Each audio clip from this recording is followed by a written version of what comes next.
Ang kinabuhing espiritual ang usa sa mga importanteng aspeto sa usa ka tawo nga angay tagaan og pagtagad. Sa Malaybalay City, Bukidnon, adunay bag-ong magbalantay nga gitudlo ang simbahang Katoliko aron mas mapalapdan pa ang pagsangyaw sa maayong balita.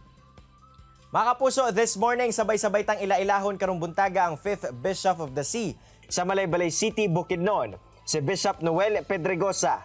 Bishop Noel, good morning and welcome sa At Home with GMA Regional TV. Kamusta ka? Yes, may buntag, okay kayo ko. Mga masugid nga televiewers karong buntaga. May buntag, okay. God bless ninyong tanan. Bishop Noel, unang-una no, alang sa itong mga kapuso viewers, amo sa kang ila-ilahon. Give us a little background pod sa imuhang kinabuhi.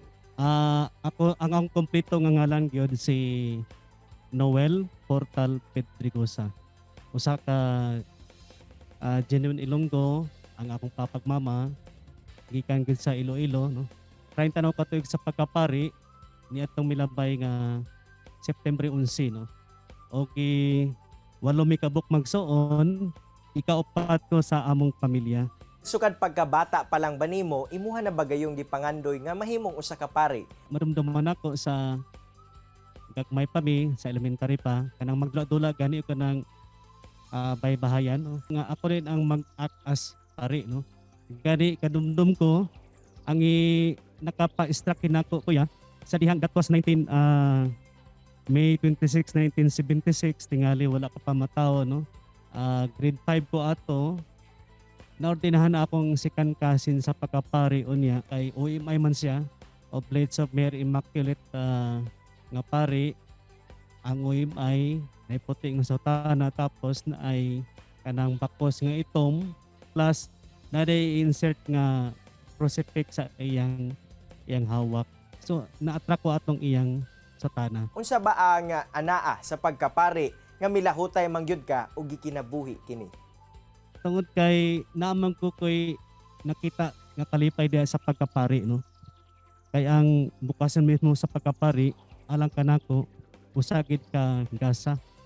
Naay kalipay sa pagkapari nga wala nako makita sa uban nga bukasyon. Unsa ba mga programa o proyekto nga buot nimo ipatuman ngadto sa mga simbahan diya sa Malaybalay nga moresulta aron mas mulambo pa ang pagtuo sa mga tao? So may tungod sa kining programa sa nga akong ipatuman para mulambo ang Diyos sa Malaybalay. Una, atong paningkamutan to revisit our vision mission sa Diyos sa Malaybalay, no.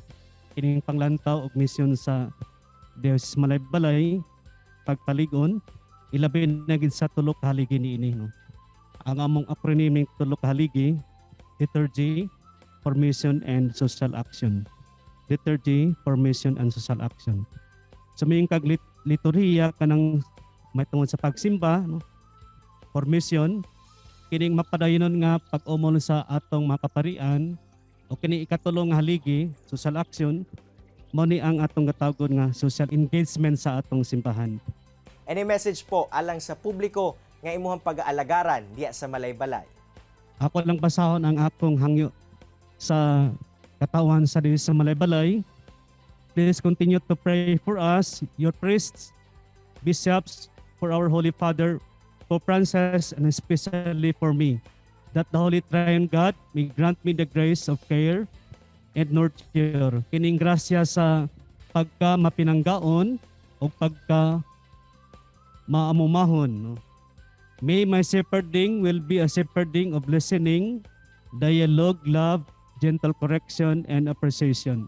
A shepherding of humility and openness, a shepherding of intimate friendship and holiness, a shepherding into the heart and soul, a shepherding of giving special attention to the 4 L's, katong the least, the last, the lost, and those who are not in the list, giving special attention to our common home, our Mother Earth, and with the Holy Triune God, the author of everything. It can kill the viruses of COVID-19, selfishness, individualism, hatred, and biases, and other evil attitudes. It can promote common good and brotherhood under the shepherding of the Holy Triune God. So, mao lamang kana ang akong mensahe. Usbon ko ang kalinaw ug panagiusa, panagdait sa atong Ginoo, sa atong makagaham nga Dios, diha kang Kristo sa Espiritu Santo, manaa kaniyong tanan. Maayong buntag and God bless you all. Daghang kayong salamat Bishop Noel sa imong oras nga gihatag sa At Home with GMA Regional TV, and more power alang sa imong pagserbisyo diha sa Malaybalay. Thank you, thank you. Kini ang At Home with GMA Regional TV.